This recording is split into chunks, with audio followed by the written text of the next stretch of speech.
Welcome to Turning Pages, a series of in-depth conversations with authors about their works. All right, well, a tale told across 2 decades and more. It begins with a meeting in London in 1981, A Place for Us, Patricia Grayhall's new novel. She joins me on the show to talk about it. Welcome to the show. Thank you. I'm glad to be here. So I want to talk about decisions. And my first question about decisions is placing your book within a real world, that there are existing authors, there are existing people, there's existing history. That's something you have to determine to do. And I'm curious at what point you made that decision.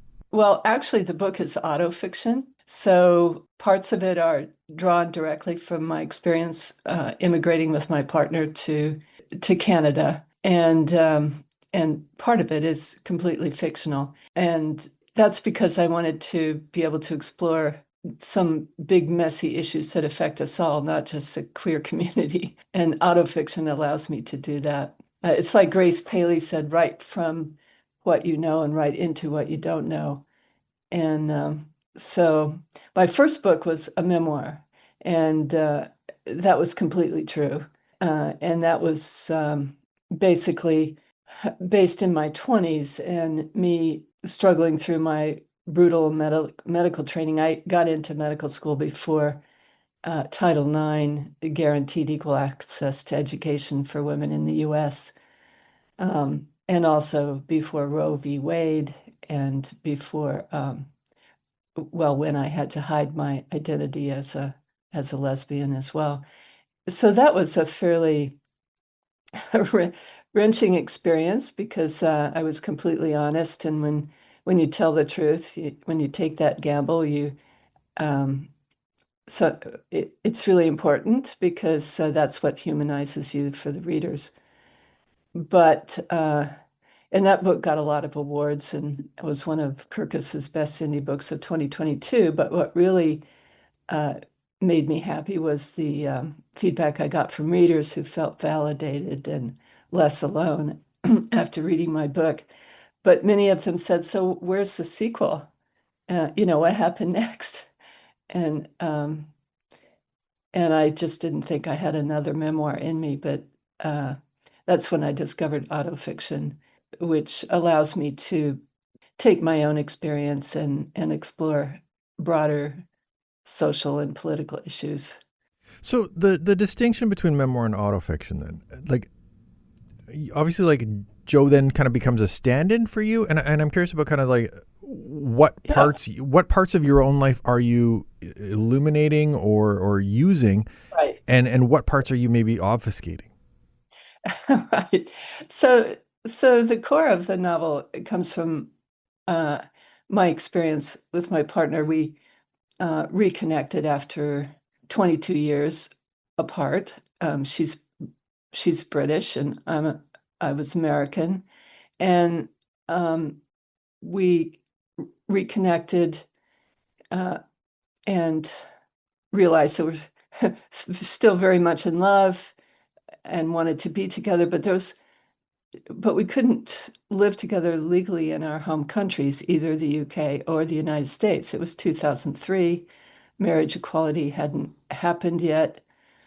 And but we could in Canada in 2002. Canada recognized same-sex couples for immigration, but we had to prove that we had lived together as conjugal partners for a year, but there was no country in which we could do that. So it was a catch-22. Mm-hmm. So I felt that was a good core for a good story. And then I also wanted to explore, and this is where I deviate from our reality. I also wanted to explore an issue that I think was important to explore, which is why normal, intelligent people find themselves trapped in abusive relationships. And so in the book, both Lauren and Joe, who aren't me, by the way, and aren't my partner, they're characters, fictional characters, but why normal, intelligent people get involved in abusive relationships, and it's complicated. It's because there's love and there's good times, and there's hope that the partner will somehow change, and that tends to trap a person into not acting in their own self-interest. So, you know, and also Joe is an environmental attorney. I'm a physician. She's not really a stand-in for me, except in the sense that the immigration experience tracks my experience with my partner pretty closely. I was thinking like the comp in terms of like the lawyer versus the doctor, right? Like these kind of professional trades that have universal kind of applicability, or like, you know, that you can transfer your skills to another country, that maybe that was kind of your stand-in. But I see what you're saying. It's actually quite difficult to, at least in 2003, it was very difficult for me to transfer my skills to Canada because I was 53 at the time, and I would have to redo some, and I had board certification in 2 specialties, and I would have had to go back and redo a lot of my medical training, which was ridiculous. And so I ended up traveling back and forth between Canada and the US to finish out my career as a physician. Gotcha. So the second part of this, like you said, you know, there's the finding a place aspect, and then like that's based on your own life, and then the like fictional part is this exploration of, you know, the abuse cycle and these partner relationships. I was very curious about, and that was one of the decisions, is that both Lauren and Joe are in relationships like that. Yes. And yes. The decision, like both of them are facing this, and particularly because it kind of lends credence to the fact that then when they get back together, people are kind of like rooting for that. Well, yes. I mean, that's part of, you know, writing a good romance is you want your readers to root for your protagonists to finally get together. And so that's, yes. I mean, I think they're both very sympathetic characters, um, and uh, and that's the plan, basically, to have you root for them. And obviously they have some fairly messy problems to deal with. And also they have this external conflict with immigration laws. And so, you know, there's lots of conflict and suspense, and so hopefully it keeps readers turning the page. Did you start with the conflict, or did you start with the characters? Well, I mean, I started with the idea was born, of course, from our own immigration experience, and that and the inherent conflict in that. So then I had to create these 2 characters that weren't exactly me or not exactly Lauren. And one of the ways, one of my writing, I take a lot of, I didn't start writing actually until 2019 creatively, so I had to learn the craft quickly. And I took a lot of courses. One of my courses was from a guy who said, when you're creating characters, uh, choose a verb that best describes them and then be consistent. And so my verb for Joe was to protect. I mean, that's her modus operandi in life, is to protect. And for Lauren, it was to risk. And definitely, you know, she's the one in the book who actually risks the most to be together with Joe. That's interesting to see that's kind of your root kind of action or thought process for these 2 characters. Particularly because like Lauren obviously takes risks when she moves to France, and, you know, not knowing what she's going to do, like leaving her job behind, those kinds of things. Right. But then gets kind of locked into a situation in which she's not necessarily happy, and really isn't taking risks for quite a long time. Right. And I think, you know, that's what happens sometimes when people kind of get trapped and in her case, she had moved and pretty much um, had diminished options for returning to the UK after a period of time, and so lost her agency to act in her own self-interest. And her reunion with Joe kind of, um, you know, uncovered and brought out her basic gumption to take care of herself. Right. And yeah, It's also interesting to hear you say protect for Joe, because ultimately, like the initial decision that separates the two of them is Joe protecting herself. I would say that, like, kind of calling short on their relationship yeah, to start yeah. things is a self-protective measure. Right. So they first meet in 1981, and they have this brief romantic relationship. Um, but Joe, who's an attorney, looks into the options for immigration to find out if there's any hope of a long-term relationship, and is really discouraged. And so she makes a decision to cut it off before it gets too far and they're both really hurt. Well, they're both really hurt anyway. Yeah.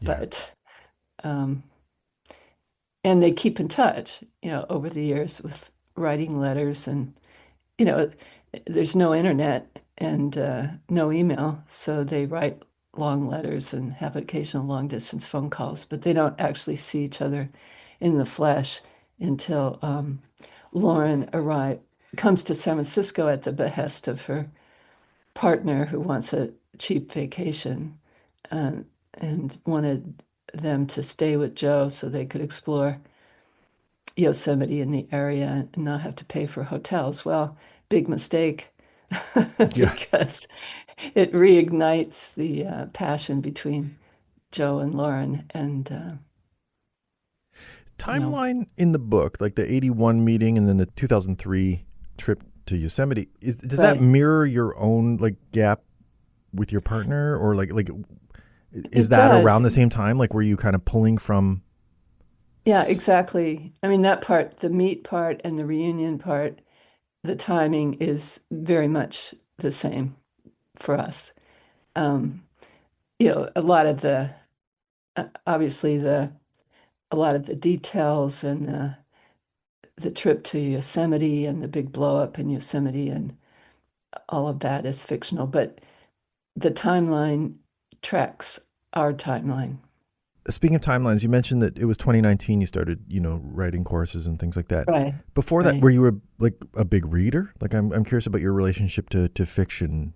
I've always been a big reader, and but as far as writing, I just wrote medical stuff, and then in 2019, uh, my partner Linda and I were downsizing and throwing stuff in the burn barrel, including I had this box I hadn't looked at for 40 years full of journals, and I was about to toss it, and then I just decided to flip through, and when I did, I thought, wow, this is story material, this is historical. So that's when I decided to start taking courses in creative writing, and I actually hired a writing coach, and I took a 6-month memoir writing course, um, which resulted in the draft of my first book making the rounds. And turns out my writing coach was also a publisher who invited me to publish that book, which was scary, but I went ahead and did that, and that was an account of not only my difficult medical training, but a lot about um, trying to discover what I wanted in a relationship. And because I was writing about someone, you know, 50 years ago, it's almost like writing about someone else. But still, some of my friends probably thought I shared too much, but that's the gamble you take when when you tell the truth. And it's the truth that humanizes you for readers, I think. And I think readers can tell when you're not telling the truth. But anyway, that book got a lot of Acclaim. It was one of Kirkus's best books of 2022, indie books of 2022, and got a number of awards. But what really made it worthwhile was the feedback from readers who said they felt validated and less alone after reading my book. But readers then wrote and said, "So where's the sequel? What happened next?" Right. And I didn't feel like I had another memoir in me. It was a pretty wrenching experience the first time. So that's when I discovered autofiction. And the thing about it is, when you're as old as I am, you've had lots of experiences and made lots of mistakes and learned from them. And I have many stories to tell. And one of the more dramatic ones was my immigration experience with Linda to Canada. And so that's why I drew upon that for a novel and was able to both use our experience and fictionalize some of it. Part of the reason I asked about your relationship as a reader, Rita Mae Brown basically has a cameo in this book. And this is a real queer author who, I was curious, like, was that someone you read at the time that she was writing or that you discovered later on? And that was partially kind of looping back to my original question about decisions to like place this in a real world, right? Like to write your fiction in a world where there is a author writing fiction in the queer community, right? In those people's lives. Yeah. At the time, I was very much a fan of hers, and in fact, that's pretty much a true incident. I did go to one of her talks and readings, and I did ask her out to dinner, and she did turn me down. Okay. So, I mean, it was fictionalized a little bit, but that was based on a real event. And, I had read all her books and I was a fan of hers. So when you're drawing on your own experiences, like at what point do you make the decision to veer away from what actually happened? And is it for the purpose of like better storytelling, or is it?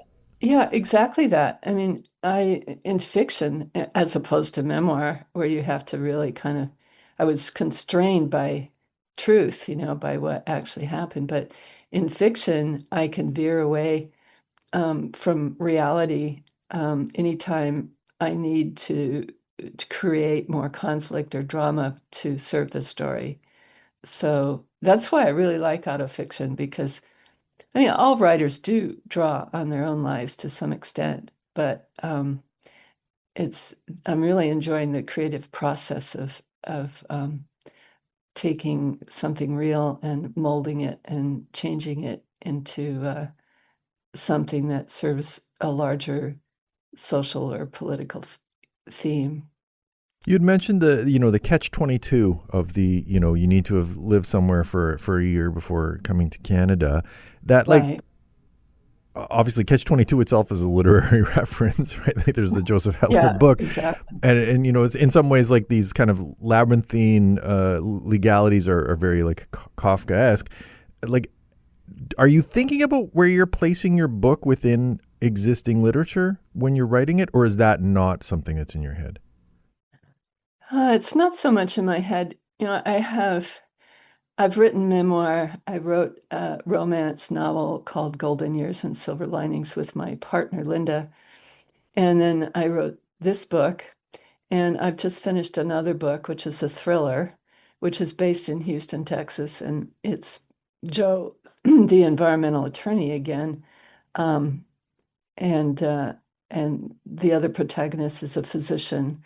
And they are exposing the environmental crimes of big oil. But then the physician gets arrested for bank robbery. So it's another genre entirely. Mm-hmm. But this is, I do it in part for my own learning pleasure to, I'm continuously learning the craft and getting better and better, I think. Every book I write, I think it's the best one. Right now, I think, that is true of the thriller that I'm really excited about. But yeah, I don't really think about how to place it. I think about that after the fact because you have to Hmm.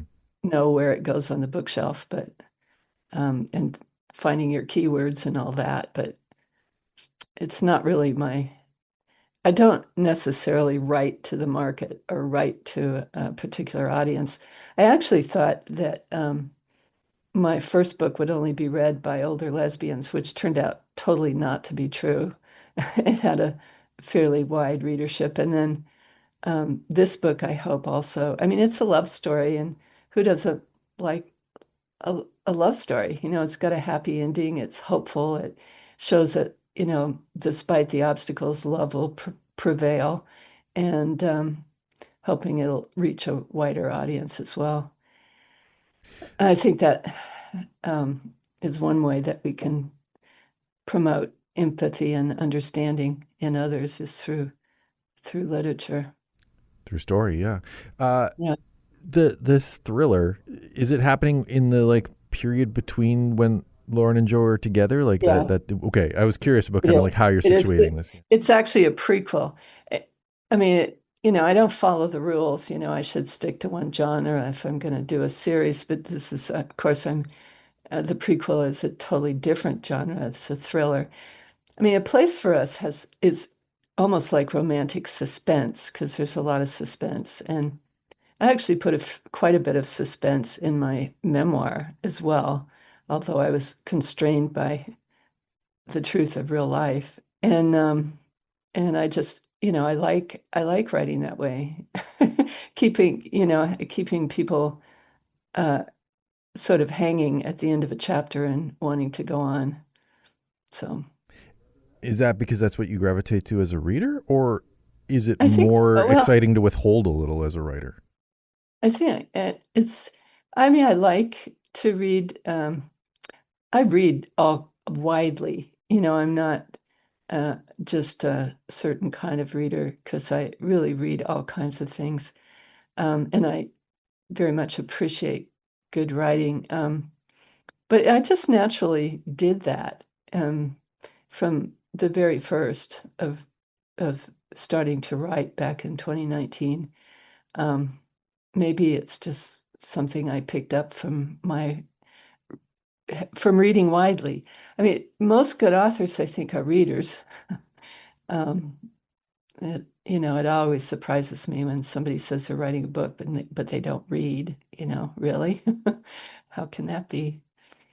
Yeah, no, for certain. But based on my Yeah, experience talking to authors, they're readers first, and I think yeah, and a lot of them, uh, draw on what they read, right? Like whether it is dramatically like steeped in, or whether it's just kind of like they get a sense of pace or things that they would like to do from other people that they appreciate. right. And I didn't start writing till I was nearly 70. I'm 75 now, and I've written 4 books, and I really think I'm on a roll now. I've got a lot more stories. The thriller was actually derived. I did in the early 80s. I had a colleague that was very much of an irritant to large petrochemical companies with his studies showing brain cancer and other problems. And this was back before it was very clear that that whole section of the Mississippi along, just a 100-mile stretch is now called Cancer Alley. But this was before that, and he was pointing out the excess cancer in the communities, usually poor Black communities, close to these plants, and he was a real irritant. Well, he was arrested for bank robbery and convicted with no physical evidence, um, only eyewitness testimony. So I always thought it would be, I'd like to tell his story, but I can't. It's not my story to tell, and I'm not in touch with him. I don't know where he is or even if he's still alive. So So I just made up one to kind of explore that theme. So it's almost like tangential autofiction, like one step Yeah, removed. right. It is. It is. But again, inspiration comes from my own life. And, I've had uh, a lot of experiences that are worth storytelling. And I would say that, almost everybody has stories that, you know, could be made into either memoir or fiction. But the process of actually sitting down and doing that, I mean, it's hard. It's hard work. Would you have done that work if you hadn't sat down and read some of those journals you were about to burn? Oh no, I don't think I would actually. I think that was the catalyst for it. Plus, it was during the pandemic, and I was stuck. I was actually spending all my time in Canada on a, we lived on an island and pretty isolated, and so I needed a project. I always have to have a project, so that was my project. Was there any material from your journal that like you wanted to harvest for a place for us and didn't include, or like was it Well, was the the two, veil of like the autofiction enough of a remove that you could include things no matter what? so I stopped journaling after my 20s, so the journals only provided Mm, material for for the my early part. first book, Making the Rounds. Um, and in terms of writing uh, a place for us, for sure, I didn't include everything. I included the nucleus of the story about our immigration experience and a few little incidents like the Rita Mae Brown meeting that were true. But much of it I concocted because, again, to serve the story, because it's fiction. But it did serve my purpose because of exploring some things beyond my experience to sort of serve larger themes that affect us all, not just the queer community. I mean, heterosexuals don't have a lock on abusive relationships, and it could be an issue in queer relationships. And I think now readers really want to see themselves, readers of in all marginal groups want to see themselves represented in literature and be represented as the complex, multifaceted individuals that we are, not just, you know, based on our sexuality. So the days of the, queer coming out stories, are have it's now gone beyond that to sort of deal with uh, more complex issues facing our lives and have universal applicability to everybody's lives because we're all human, right? We all seek love and belonging. Absolutely. Well, Yeah. A Place for Us is available through Shiites Press, through Simon and Schuster. Patricia Grayhall, thank you very much for joining me on the program, and congratulations on the book. Thank you. Thank you for having me.